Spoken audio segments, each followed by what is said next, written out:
Thanks for checking out this episode of the Rookie Big Board. If you enjoy it, make sure to subscribe to the channel, give the video a like.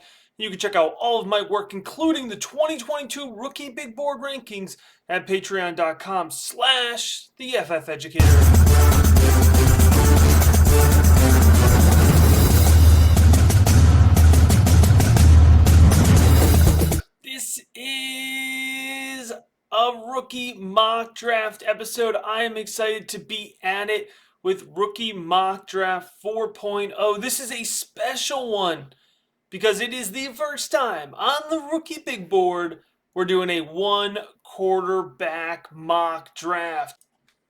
What also makes it special is that this is going to be a 6-round rookie mock draft. Yes, 6 rounds, 72 picks. You know I go through it in an efficient way, but I wanted to give a deep dive on Rookie Mock Draft 3.0. Everybody was saying that nobody was going 4 rounds deep. They appreciated that I went 4 rounds deep. I'm going to go even deeper than that, and I'm not just doing it for the fun of things here. I'm doing it for 3 main reasons, right? There's folks that play in 16-team leagues. That could easily go 72 picks deep. There's folks who play in 12-team leagues that go 5 or 6 rounds deep in rookie drafts. And as you pick up on some of these guys that you may not have heard of before in rounds 5 or 6, keep an eye on these guys. I'm going to highlight individual players in each round who I think could end up in the 3rd or 4th round of rookie drafts here as their stock may rise over the next couple months. So let's go ahead and jump right into it. As always, this is a PPR, no tight end premium mock draft, but like I said, this is a 1 quarterback league mock draft. So let's go ahead and start it off here with wide receiver out of Arkansas. That is Treylon Burks with the 101. 102, I went to the running back position here. Isaiah Spiller, the running back out of Texas A&M. Now, before I continue on, I have to remind folks, as always, this mock draft is a combination of my rankings and ADP trends that I'm seeing going on right now. So this is not just my rankings here, but it's a combination of what I would do and what I'm seeing people do. And I think once that first running back is off the board, I've been saying this all along, the second running back would come off the board. So I have Breece Hall coming off the board, 103. The player that I want to hone in on here in this first 6 is Garrett Wilson, the wide receiver out of Ohio State. And so here he is, folks. He's wide receiver 2 on the mock draft because I appreciate when I'm getting comments here on the YouTube videos, when I'm hearing from patrons in the Discord channel, and everybody has been saying you're too low on Garrett Wilson, you're too low on Garrett Wilson. So as a reflection here in Rookie Big Board Mock Draft 4.0, Garrett Wilson is wide receiver 2 off the board. So there it is. If you want to peer pressure me into jumping a player up in future mock drafts, just drop a comment on the YouTube channel. Let me hear it in the patron Discord because I am keeping in mind what I'm hearing from folks. It's not just my draft experience, it's everybody's draft experience as well. And I don't hate Garrett Wilson, right? I have him a little bit lower than some of the other wide receivers here, but I still really like him. I think he's a really complete wideout. He has a vast toolkit, and I'd like to use the phrase, I think he disassembles opposing defenders because it feels very tactical. He has very consistent hands. He reacts to the ball really well through the air. He displays the ability to haul in off-target passes. He separates very well off the line of scrimmage and downfield, and I think Wilson is a good route runner. He displayed a diverse route tree. The Buckeyes did primarily ask him to work over the middle of the field. He ran drags, posts, he ran along the seam. He could work the seam very well. I'd like to see him work the slant at the next level. I'd like to see him work the seam at the next level. And listen, if Garrett Wilson lands in a high volume opportunity, he could be as high as wide receiver 1 for me post draft. So he's in that top tier, and he deserves to come off the board 104 in this mock draft, or wide receiver 2. Coming off the board next is Kenneth Walker, the running back out of Michigan State. It's interesting here. I've been a little bit lower on Kenneth Walker relative to Spiller and Breece Hall this entire time through. Folks have been kind of pushing for Walker potentially. I know there's some folks that feel passionate about Walker as running back 1, so don't be surprised if Walker is the first running back off your board. But I think the community at large is starting to catch on to this idea that Kenneth Walker did not display a high level of pass-catching prowess at Michigan State. Now, he wasn't necessarily asked to do it at either Michigan State or Wake Forest, so I don't knock Kenneth Walker on it. I think some folks are starting to walk back on Kenneth Walker relative to the other running backs right now. He's where he's been for me. This running back tier is really staying solid, at least the first 4. We're going to talk about that next level of running backs, that second tier of running backs, because that's where things are getting wide open. But for now, Kenneth Walker at 105 and Drake London here at 106, rounding off the first 6 picks. Jumping into the next 6 here, things start to really shake up. Chris Olave, 107. Hey, I bumped up Garrett Wilson. I'm not backing down from Chris Olave. In a one quarterback draft, you can let Chris Olave fall further if you want, but I'm going to take advantage of it. We just did a Rookie Big Board Patrons mock draft here, rookie mock draft, and I took Chris Olave at 111. I absolutely loved it. That was a super flex here, so that feels pretty equivalent here, 107 in a one quarterback league. 108 is George Pickens, the wide receiver out of UGA. I am seeing him rise up the draft boards now that he's officially declared. Listen, the big thing for me is, can he get through Indy with the medical checks? Is he going to run? Is he going to test at Indy? Because if he does, and he clears there and he checks out, and it looks like he's on every NFL team board here, or the majority of boards for the NFL teams, that gives him a good shot to go in that 20 to 50 overall range in the 2022 NFL draft. And if Pickens goes in that 20 to 50 range here, he's really going to solidify himself as a very legitimate fantasy football option. And I think he'll lock himself into first round ADP in one quarterback leagues here. 109, Jameson Williams here. Similar injury concerns, but at much different points of the timeline here. Remember, in terms of prospect, George Pickens was a higher prospect than Jameson Williams. Jameson Williams has produced more recently here, but of course he is coming off of an injury more recently as well. And so it'll be interesting to see how NFL teams value Jameson Williams. Either way, though, I think the fantasy community is still high on him, and rightfully so. He's a talented wide receiver. Now, 110 is where I have the first quarterback coming off the board here, and there's a reason here that I did a one quarterback mock draft. It's because for the first time this year, based on patron demand, based on popular demand, the rookie big board rankings are now available in one quarterback format as well as superflex format here. But I'm interested to hear your thoughts on where I had the first quarterback coming off the board. It is still Kenny Pickett for now. If we're talking 2 months from now, I'm not sure if Kenny Pickett's going to be the quarterback one, but I do think he's the most pro-ready quarterback here in terms of mental process, in terms of arm talent. I know he had an up and down week at Mobile, mostly down here, but I am going to have Kenny Pickett go off the board 110, and I'm going to create a little bit of a quarterback run here. But before I take the next quarterback off the board at 111, I'm going to go with Purdue's David Bell. I'm going to sneak that fifth wide receiver here into the first round, and then, that sixth wide receiver here into the first round, and then I'm going to go 112, the fast rising Malik Willis. So I'm seeing two quarterbacks going off the board in the first round right now in one quarterback leagues. And again, let me know if that's too high, if you feel like that's too rich here at the quarterback position. But Malik Willis's stock is rising. It would not surprise me if at the end of the day Malik Willis is the highest ADP rookie quarterback here across one quarterback leagues, across superflex leagues here, because he possesses a ton of upside. His momentum is rising through NFL draft circles. He had a great week in Mobile here. Rumors to the Pittsburgh Steelers have started to surmise, and if he goes to the Pittsburgh Steelers here, Malik Willis is going to have a hard time not being my quarterback one. Here's the bottom line here. When you're not sure in fantasy football, when you have a close tier of players, whether it's this quarterback class, whether it's anything dynasty, if you have a close tier, you're going with upside. That's my rule here. That's why I'm confident here putting Malik Willis in the first round here, because he has that upside, the big R and the athleticism here. We need to tailor the mechanics. We need to hone in that accuracy, but the upside is here, and it's well worth the risk at 112 in a one quarterback league. Let's jump into the second round here. Coming off the board at 201 is the Notre Dame running back Kyren Williams. 202, Jahan Dotson, the wide receiver out of Penn State. If you listen to the Jahan Dotson or watch the Jahan Dotson rookie profile, you know I'm high on Jahan Dotson. He may not have any elite traits, but he doesn't have any weaknesses either. He's a really well-rounded player, and if he ends up falling to the back end of the second round, we might be able to strike some magic with his landing spot. Back end of the second round, look at the Chargers, look at the Chiefs here. There's some opportunities for Jahan Dotson to get plugged into a high-octane offense. Obviously, we can't project that yet, but I wanted to bring that up just to point out that Jahan Dotson has the ability to end up drafted here in the top tier of wide receivers if the landing spot works out. And of course, we're going to have to wait and see on that. Coming up here at 203 is Tyler Algier. always mispronounce the last name.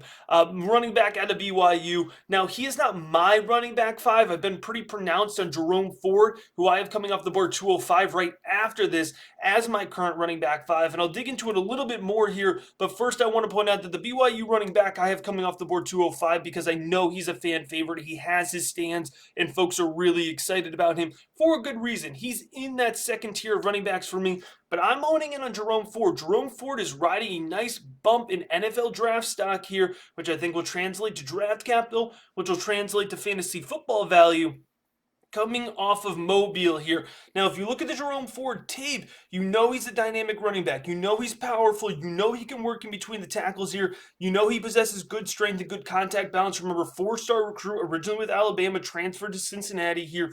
I like Jerome Ford for his fantasy football value at the goal line. He was an effective goal line back for the Bearcats. He goes to Mobile. He shows the ability to run outside of the tackles. He shows explosiveness here. He shows patience and vision to the level that you can show it at the Senior Bowl. And I think it's going to lock him up as a top 100 pick drafted within the first 2 days of the NFL draft. And that is going to really help me project him with some confidence. So I was really excited. Coming off the board 205 here is Mississippi quarterback Matt Corral. And then 206, I'm going with wide receiver John Mechie out of Alabama. It seems like we have forgotten John Mechie. He's an afterthought in many situations here, but in a one quarterback league in particular, I couldn't let him get to the back half of the second round because he is still a very talented, high pedigree wide receiver. 207, we're kind of wrapping up that top tier of quarterbacks here with Sam Howell. I do think Sam Howell has the opportunity to really improve and rise over the next couple months. If you're listening to the Sam Howell rookie profile with the Rookie Big Board draft seminar series, you can hear really why I do have a lot of optimism for Sam Howell. 208 is Trey McBride, the tight end out of Colorado State. 209, Wan'Dale Robinson, the wide receiver out of Kentucky.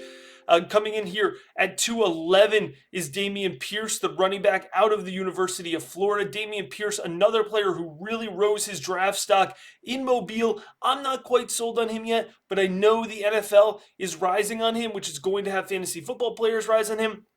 And then going the other way, Rachaad White is a running back whose stock fell at Mobile. He wasn't able to really show out in the way that a lot of folks thought in terms of explosion and in terms of pass catching ability. 301, it's Jalen Tolbert, the wide receiver out of the University of South Alabama. Jalen Tolbert, in contrast, did have a great week in Mobile. It really highlighted the small school player and the ability for him to translate here up against bigger defenders. Now, Jalen Tolbert's been somebody I've been on for over a year here. I've stashed him in some Devy situations. He's a fast wideout. He can burn along the boundary, closes space quickly at any level of the field. He can work the underneath of the field just as well. He runs a nice drag route, a good out route, and his speed forces defensive backs to play off of him, and it really allows him to dominate on those comeback routes. He's a fluid player. He's quick on his feet. He demonstrates good vertical ability. He wins at the catch point using good body position and physical handwork here. So it's really great when you see somebody like Jalen Tolbert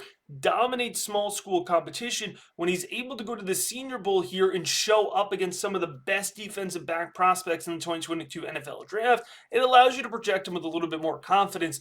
302, Calvin Austin III, the wide receiver out of Memphis. Calvin Austin went to Mobile, and he just confirmed the priors. He's quick, he's agile, he's got good hands, he's going to be able to win in off coverage. I'm not convinced that Calvin Austin is going to translate for fantasy football. I think there's some guys that I'm okay passing on in fantasy football. I just want to enjoy him as NFL players. I want to enjoy Calvin Austin returning kickoffs. I want to enjoy Calvin Austin returning punts. I want to enjoy him contributing to an NFL offense, making defenses scheme against him here, put in motion here, confusing defenses. But what I don't want to do is bank on Calvin Austin in my flex spot or in my wide receiver 2 spot in fantasy football, at least not of this moment. Of course, he can convince me otherwise early on in his career, but I just don't see myself drafting a lot of Calvin Austin, but I couldn't really project him much lower than 302. Jalen Wademeyer, the tight end at Texas A&M, coming off the board 303. Seems like we've kind of forgotten about Wademeyer, but he's a really athletic, high pedigree prospect here. 304, Brian Robinson. I got to tell you, if Brian Robinson's coming off the board 304 in my leagues, just going to go ahead and smash that. I did put him lower here, not because of my feelings on him, but from what I'm seeing, I think Brian Robinson has a great frame. He's highly athletic, and I think he's going to shock folks when he goes probably in the top 75, 80 picks of the NFL draft. He's going to come with good draft capital. And of course, I don't know if he's ever going to be the 3-down back in his offense, but I think he could end up in a situation, not necessarily right away, but perhaps through an injury, where he does get between 16 to 20 touches a week. And if that happens, Brian Robinson is going to be a highly sought after running back 2, potentially running back 1 for fantasy football purposes. 305 Carson Strong here, so we're hitting another QB mark, the quarterback out of Nevada. And then how about Christian Watson, the wide receiver out of North Dakota State? I'm going to try not to pine on Christian Watson because I have talked about him a lot in recent episodes. The listeners are probably starting to get annoyed here if you're watching all the videos or if you're listening to all the podcasts, but he absolutely showed up where he had to. Highly athletic player, contested catch, monster here, showed up, impressed in Mobile. He's going to be a top 100 pick, and I think it's really going to help him boost his draft stock. So 306 might even be a little bit too conservative here, but I tried to check my own bias as best as I could. All right, back into the third round, wide receiver Sky Moore out of Western Michigan. Like Sky Moore a ton. My question is, how is Sky Moore going to translate from playing along the boundary here against the MAC opponents to being able to play inside in the NFL? I think he can do it, and I think he can do it well. I think he can be a mismatch at the nickel spot here for those defenders, but what's the level of volume? That's my question. I like Hassan Haskins. I think I'm higher than most folks on Hassan Haskins. I think at 308, I would draft Hassan Haskins 10 out of 10 times, but I don't know if everybody necessarily feels that way. He's probably going to be limited to a 2-down back role, playing between the tackles here. I think he could be a great goal line back at the next level. 309, James Cook, the running back out of Georgia. That actually might be a little bit low towards consensus, but this second tier of running backs here, it's so hard to choose. And this is where I start to really kind of push the narrative or fade the narrative that there's not a lot of talent in this class, because I'm having trouble not drafting all of these running backs here in the first half of the third round. So if you're compiling picks right now, if you have the opportunity to compile third round picks, fourth round picks, I'm going to tell you, go ahead and do that, because you're going to have some good dart throws here, some good targets. Not all of these guys are going to hit, but I'm going to tell you some of these guys are going to hit in the back end of the third round, in the early fourth round. I feel confident with that. And I feel confident here talking about Alec Pierce. Alec Pierce out of Cincinnati is somebody who I really, really like. He is like one of my top sleeper candidates that I keep trying to hype up to folks here. He's a big-bodied wideout. I think he has the potential to dominate along the boundary in the NFL. He displays the ability to consistently win contested catch balls with good vertical ability, sticky hands, and excellent concentration. I thought he did really well at the Senior Bowl. I don't know if he's going to be a top 100 pick. He might slide into early day 3, but in the right spot here, Alec Pierce can be a really special player. Khalil Shakur, the wide receiver at Boise State. I think we know who Khalil Shakur is at this point in time. Khalil Shakur is somebody who is going to win off of the line of scrimmage. He's going to win with that first step. He's going to be able to dominate 5 to 7 yards off the line of scrimmage. He's probably going to be a high PPR type target. I don't know if Khalil Shakur is ever going to get the touchdowns we need. I don't know if he's ever going to be able to work into the deep third of the field the way that we need for high fantasy football upside here. So I'm proceeding with caution with Khalil Shakur, but I got to tell you, I love the player. I'm going to be rooting for him. And if he hits, I'm absolutely going to take credit, and I'm going to victory lap the heck out of it, even if it's not necessarily deserving, because I'm kind of I'm trying to play the balance here. But I do like Khalil Shakur, and I've got him stashed everywhere in my Campus to Canton league. So I really hope he hits. Isaiah Likely, the tight end out of Coastal Carolina, athletic. I've kind of been comparing him to a version of Evan Ingram here. I'm trying not to use kind of tired phrases here. I don't want to call him like a poor man's Evan Ingram, but I kind of, a similar way that he approaches the game in terms of his athleticism, in terms of his ability to go up and get the ball, that vertical ability, touchdown upside here. So at 312, you can definitely do worse than taking a shot on Isaiah Likely. All right, we're jumping into the fourth round. Remember, this is 6 rounds. And before I jump into the fourth round here, I just want to remind everybody, you can check out, if you feel like we're going deep here, you want to keep going even deeper. We're at 85 plus final rookie evaluations on the Rookie Big Board right now. You can get access to those rankings and the Rookie Big Board patron channel at patreon.com/theFFeducator. It's just $3 a month, or if you get the annual membership, you can save 15% now. All right, 401, Tyler Beatty, another guy who showed up and showed out in Mobile. I like Tyler Beatty. There are probably some Beatty stands right now annoyed as all heck that he went 401. 401. That's perfectly fine because I do think he has a high upside potential here, but I also think he has a pretty low floor here. So it's going to be a big swing if you're taking it on Tyler Beatty, but take your swing in the fourth round. Why not? All right, and 402, if you're mad at me that Tyler Beatty's going 401, I'm mad at myself that Zonovan Knight is going 402 because Zonovan Bam Knight is somebody that I've been very high on. I do have vision concerns, but he runs really well. He runs physically, runs aggressively here. He's explosive, and he has a nice second gear to him. Zamir White, 403, the running back out of UGA. 404, Desmond Ridder, quarterback, Cincinnati. I don't care. Argue with yourself. I'm not drafting Desmond Ridder. 405, Justin Ross, the wide receiver out of Clemson. I heard you, rookie Big Board Mock Draft 3.0. I heard you. You said I was too low on Justin Ross. Listen, at this point in time, this is where I am on Justin Ross. All right. I wish I wasn't. I moved him up half a round. I wish I could be more confident on Justin Ross because his best tape is so good. But the NFL has to tell me that I can be confident on Justin Ross. Until then, he's going to be hanging around this ADP. I hear you, though. I know why you're frustrated that I'm putting him there. I'm frustrated that he's there right now, but I do think that that is an accurate reflection of his value. And 406, one of my favorite sleepers here, Amika Emzi, the wide receiver out of North Carolina State. Two Wolfpack here. I didn't do that on purpose, but they're kind of finding themselves in a similar range. 407, Deshaun Corbin. You know that's one of my sleepers. Explosive, high athletic upside. Please let him fall to the fourth round because I will trade back into any rookie mock draft if I'm at a picks or any, not mock draft, any actual rookie draft. I will trade back into it to get a fourth round pick if Deshaun Corbin's hanging around at 407. Eric Azukanama, wide receiver out of Texas Tech. I'm going to tell you right now, in 3 months, he's not going to be going 408. He's going to be in the third round. High athleticism for his size. He played along the boundary at Texas Tech. I don't think he was used well. I don't think he had good quarterback play. I think he's going to go to the combine. Folks are going to be surprised at the way he measures in and the way he tests. And I think he's going to end up being one of those wide receivers that's drafted higher than you expect. 409, Jerrion Ealy, the running back out of Mississippi.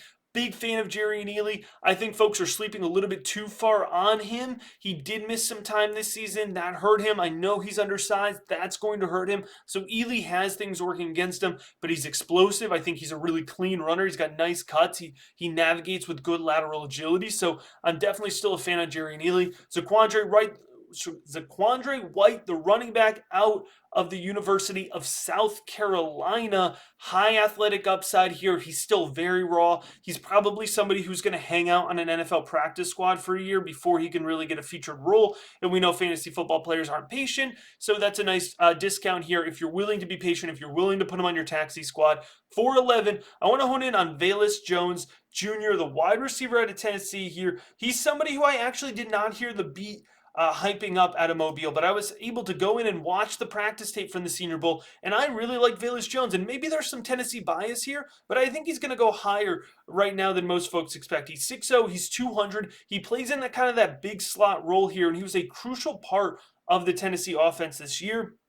He's very experienced. He played 6 years at college, 4 with USC, 2 with Tennessee. Sticky hands, works the underneath of the field really well with effective drags, out routes, comeback routes. He's a fluid athlete. He can do damage after the catch. He's elusive in tight space. He has great contact balance. And one-on-one drills in Mobile, he was looking really good. He was showing the ability to accelerate really well downfield. Another player who I think can work the seam very well, Velus Jones Jr., wide receiver out of Tennessee. Hey, how about somebody falling the other way? Romeo Doubs, potentially nobody hurt themselves more from the Senior Bowl than Romeo Doubs, who just did not look good. He's a big wide receiver who looks like he wants to play like a small wide receiver. He got jammed consistently, could not get off of press coverage, could not separate downfield either, which is really what he showed in college. He was able to separate in that deep third of the field, was not able to do that. The hands looked questionable. The hands already looked questionable on tape, so a lot of doubts here for Romeo Doubs. He falls to 412, a huge free faller. Here are the bonus picks, baby. We're getting into it here. We're going into the 5th round. How about Cade Otton, the tight end out of Washington? I think Otton is somebody who we've forgotten a little bit about because of the injury, but I think he's going to go probably higher than the 5th round. I don't think he's going to fall out of every rookie draft this year. Charleston Rambo, 502. I love Charleston Rambo. You know, I think he's just somebody who because he's not a senior, he's not getting the hype right now. I think once we go through Indy, once we go through those individual workout days, I think Charleston Rambo is going to gain a little bit of momentum. Charleston Rambo is a high pedigree recruit. Remember, he was originally in Oklahoma and he showed out early in his career. I got to tell you, Charleston Rambo is somebody who I'm going to end up with a high amount of exposure on. And I know that sounds wild to say because I'm drafting him in the 5th round of this rookie draft here in this year that some folks are telling you don't even want your 3rd round picks. Yeah, I'm sitting here and I'm telling you there's a player I really like in the 5th round. His name is Charleston Rambo, the wide receiver out of Miami. I think he's super underrated. He's a smooth receiver. He works really well along the boundary. He's got good size. He speeds up quickly. He accelerates well downfield. He has excellent body control. He has solid contact balance, really reliable hands. If you throw the ball at Charleston Rambo's way, he's going to pull in that ball. 503, Cole Turner, the tight end out of Nevada. 504, Keontae Ingram, the running back out of the University of Southern California. And I got to tell you, there are some folks who are still really hype on Keontae Ingram.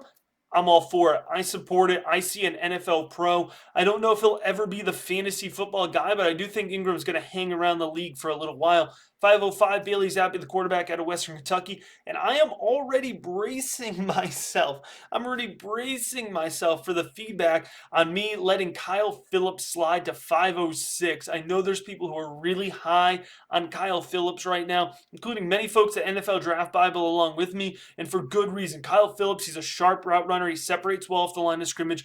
Just somebody I'm not sure his skill set translates for fantasy football. I don't know if I can confidently project him here to a high volume role, but certainly somebody that I'm willing to put on my taxi squad, and let's see what happens here at the next level. But I do expect to get some pushback on Kyle Phillips at 506. 507, Danny Gray, the wide receiver at SMU. I thought Danny Gray looked very quick at the Senior Bowl. I thought he looked really great in those one-on-one drills with his first step release. So Danny Gray, 507 for now, but don't sleep on Danny Gray at SMU. Bo Melton, wide receiver out of Rutgers.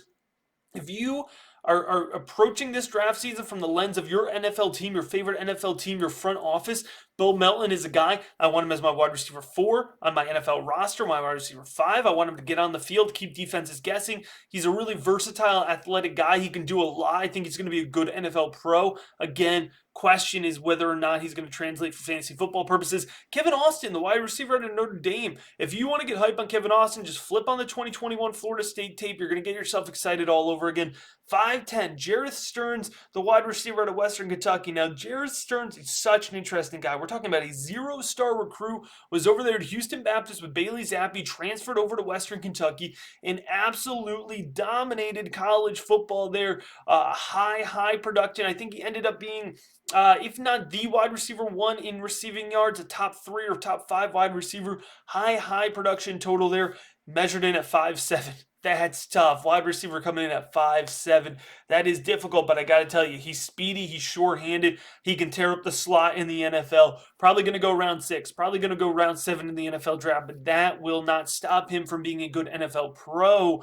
Question mark again, what volume can I project him for? Not sure yet, but I wanted to highlight him. Greg Dulcich, tight end at UCLA, highly athletic guy, probably deserves better than 5'11", but I think clearly there's a lot of guys I think deserve better than where I put them. 5'12", Dontario Drummond, the wide receiver out of Mississippi. Big fan of Dontario Drummond. I really liked his tape. I really liked his Sugar Bowl performance. Did kind of just blended into the crowd in Mobile. Wasn't amazing, wasn't bad. He kind of just blended in, and that's kind of where I have him for fantasy football value right now. Round six, we are digging deep here. Charlie Kohler, the tight end out of Iowa State. 602, Kevin Harris, the running back out of the University of South Carolina. And I want to highlight Kevin Harris here because I think he's somebody who has had a really interesting college journey.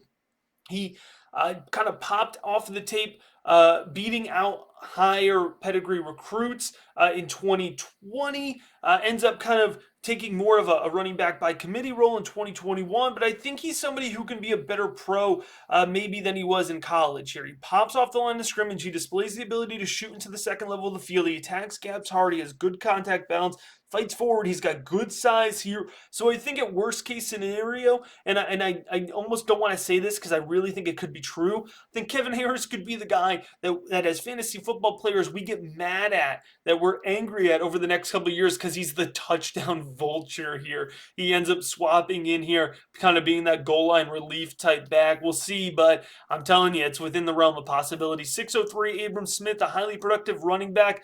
former linebacker for the Baylor Bears. 604, Jeremy Rucker, tight end out of Ohio State. Incorrect here if you're watching the video. I have USC out of Ohio State. Devontae Price, the running back out of FIU, originally got a ton of hype and ton of steam when he first accepted a Senior Bowl bid. He's fine. I think he's just a fine running back. Sincere McCormick, 606. I'm sorry, I had to throw Sincere McCormick in here. Small, relative to the running back position. I'm worried about where he kind of verifies his measurables, but a highly productive back. I do think he can sneak into that 6th, 7th round conversation. And we know running backs going day 3 can absolutely still possess fantasy football value. We're going to finish strong here in round 6 with pick 607, Isaiah Pacheco, the running back out of Rutgers. 608, Ty Chandler, the running back for the North Carolina Tar Heels. 609, Pierre Strong, the running back from South Dakota State. 610, Caleb Ellaby. I snuck one more quarterback in there from Western Michigan. Jalen Naylor, the wide receiver from Michigan State. And coming in at 612, the final player drafted, and the final player that I'm going to give a little bit more of a description on is Grant Calcaterra, the tight end out of SMU. You know I had to give the highlight here for the Ponies. If you're watching the video, I had to flash that Dallas script here with the D helmet. I love the SMU uniforms, but I didn't put Calcaterra up there just so I could show off the uniforms.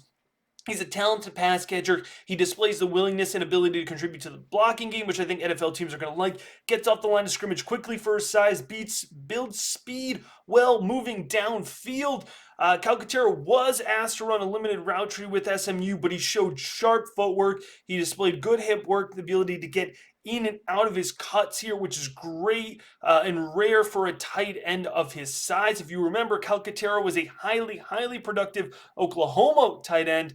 And ends up medically retiring because of concussions, gets medically cleared, comes back, brief stint at Auburn, but ends up at SMU, and Calcaterra ends up being a huge part of that SMU offense. So there you go. That is 72 picks, 6 rounds in this one quarterback rookie mock draft. You asked for it. I'm here to give it. Just let me know. Drop a comment. Let me know who went too high, who went too low. How did I do placing the quarterbacks in the first ever rookie big board one quarterback mock draft? If you're watching the video, make sure to subscribe. Make sure to like it here. And as always, I appreciate you checking out this episode of the Rookie Big Board.